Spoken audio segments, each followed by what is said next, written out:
Urbex is the spirit of the Northwest. You and I will travel and go on adventures together. There's nothing like the Northwest. You and I will experience new things together. There's nothing like the Northwest. And it can be found here on PNWURBEX. PNWURBEX is spirit of the Northwest.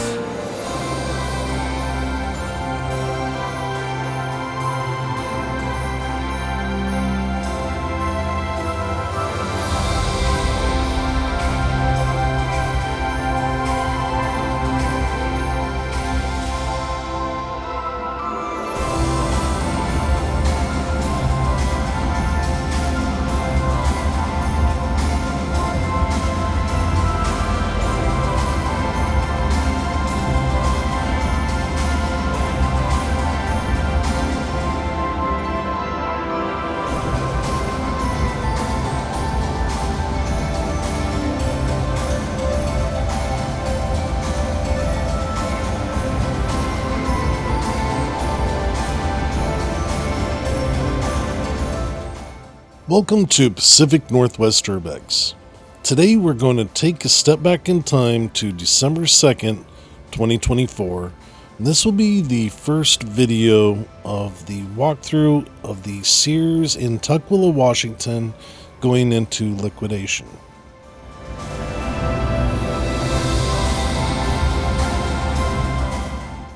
Now, I believe that this store first went into liquidation, it was compromised of the first level and the second level of the store.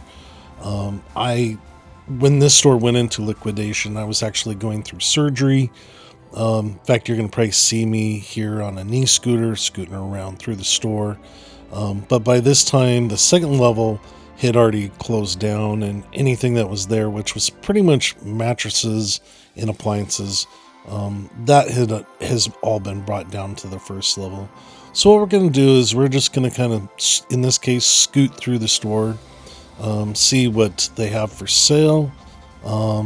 They will continuously keep bringing out fixtures through the liquidation process of this store, but we'll have other videos of those too.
By the time that this had been filmed, this was the last Sears to close in Washington State. Now, typically in the past, when we had many Sears stores. This wasn't my go-to Sears. Now, as far as if I wanted to go to a larger Sears, this would definitely be one of the stores to go to. But there was many other Sears closer to where I live. But as those all had closed over the years, this definitely became my Sears that I would visit the most. And obviously, if you going back and you've seen a lot of the videos I produce, there's quite a few videos I have of this store and of the one in Union Gap, Washington, which was the second to the last Sears to close in Washington State.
By this point in the liquidation, the sales prices weren't too bad. Typically when a liquidator takes over a store, they raise the prices quite a bit and then they do a heavy markdown. So, technically, from my experience in a lot of the stores, and Sears is no exception, at the beginning of the liquidation, you're actually paying higher than retail value.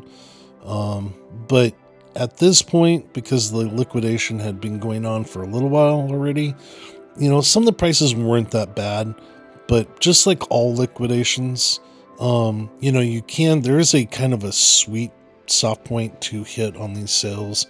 You can save a little bit, but the longer you wait, obviously you can save more, but you're taking that chance of that product being sold by the next time you come into the store.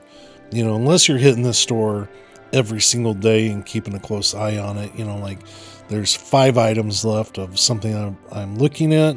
You can kind of slowly watch it go down and kind of hit there. I'm not, as many times as I've been to this series, I wouldn't hit it obviously every day. So, typically once I feel like it is a good deal, it is something that I've been wanting or that I could use, and it's much cheaper than I'm going to get anywhere else. And then I'll normally I'll just go ahead and hit it at that point to just go ahead and make that purchase.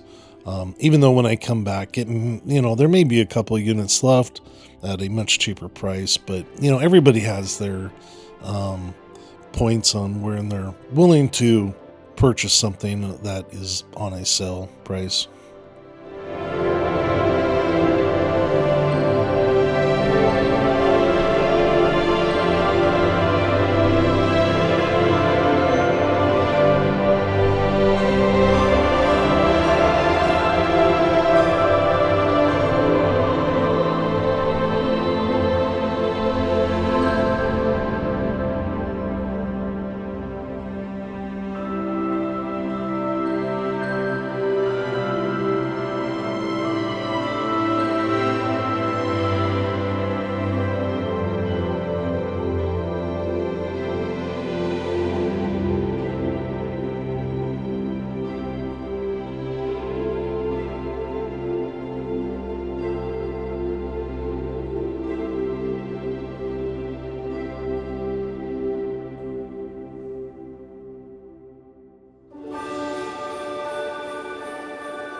So as I mentioned before, they continuously will bring out product, and not so much. I think somewhat in say apparel. A lot of these liquidators will bring outside product in and try to liquidate them.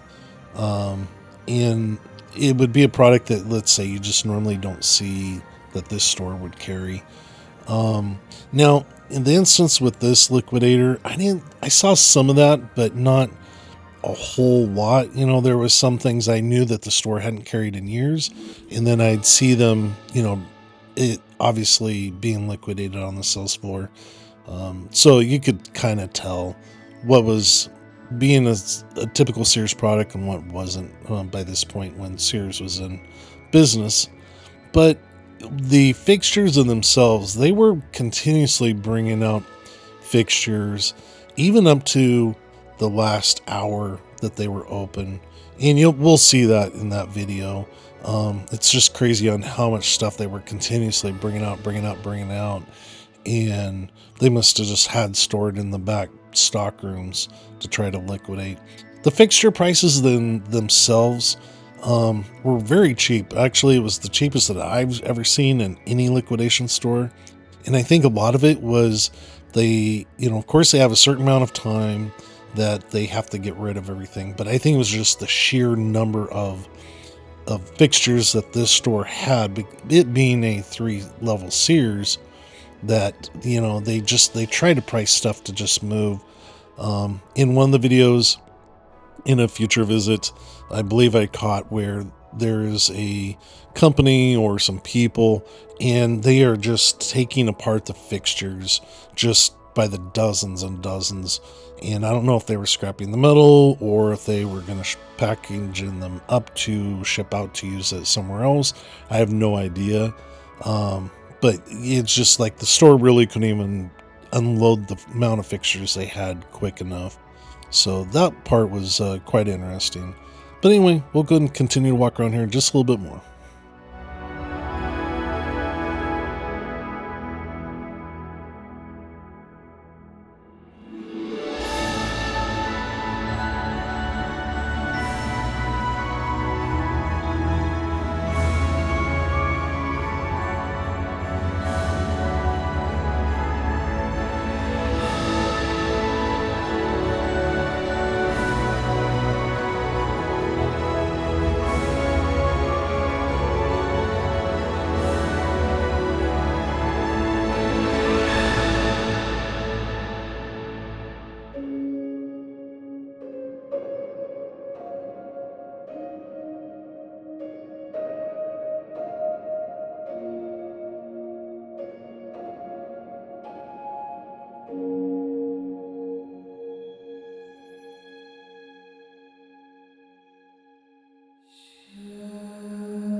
Well, I do want to thank you for coming with me on this tour of Sears. I really do appreciate it.